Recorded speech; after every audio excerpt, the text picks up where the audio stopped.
Ang layo pa ng pinanggalingan nito. Ayan, check natin. Damn, dumating din.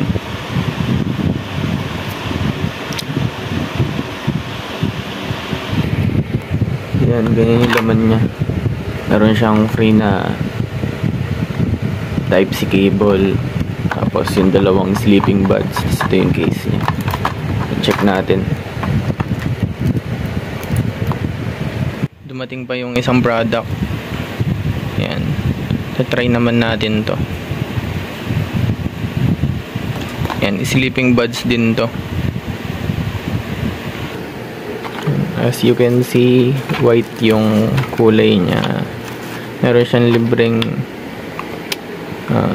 Type-C cable, tsaka extra na tawag dito. Meron siyang libreng buds. Yan, check na natin yung loob.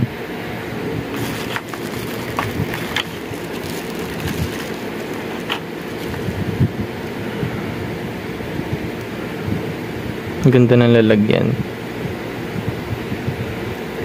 Para siyang para siyang pang makeup.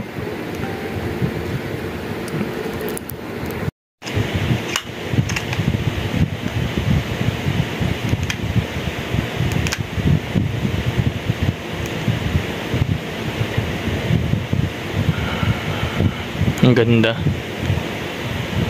Ayan, check ko naman yung yung quality. Mas maganda siya dun sa dun sa isang sleeping buds. Mas buo yung base niya, tapos mas limited yung mas limited yung naririnig sa labas. Kasi dahil siguro meron siyang buds, tsaka mas fit siya sa tenga. Kasi yung isa parang maluwag pa eh. Pero okay to. Ayan. Maganda to. Ayan. Bibigay pala natin kay Rapunzel to. Ayan. Sa akin kasi black, tapos sa kanya naman white. Pero mas maganda nga tong white. Mas maganda yung quality niya.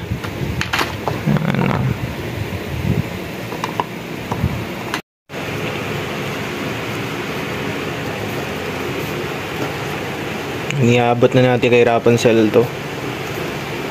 Sunday ngayon. God's Day. Making I love myself a little more. Damn.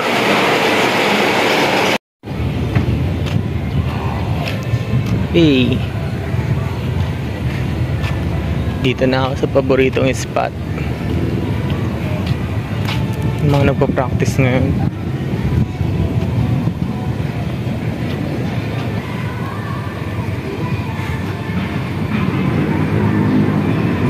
Okay, tamang practice kayo dyan. Panigurado late na naman yung babae na yun.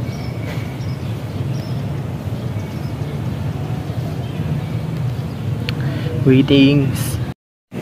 Subukan natin huliin to. Laki pa naman, no?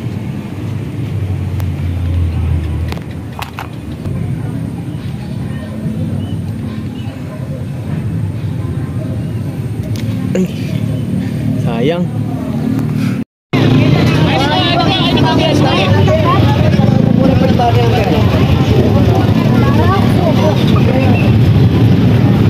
Dapat bikin kurang kasi kaya jadi lagi buat dalam body number.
Never blame anyone in your life.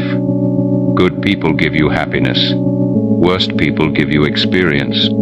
The worst people give you a lesson. And the best people give you cherished memories. We are often let down by the most trusted people and loved by the most unexpected ones.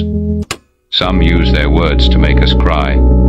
Others ignore our faults and cherish our smile. Some leave us when we need them most, while others stay with us, even when we ask them to leave. The world is a mixture of people. We just need to know which hand to shake, which hand to hold, and which hand to slap away. After all, that's life. Learning to hold on and learning to let go. It's about embracing the joy and pain, the laughter and tears. Each experience shapes us, making us stronger and wiser. And in the end, it's the lessons and the memories that define our journey.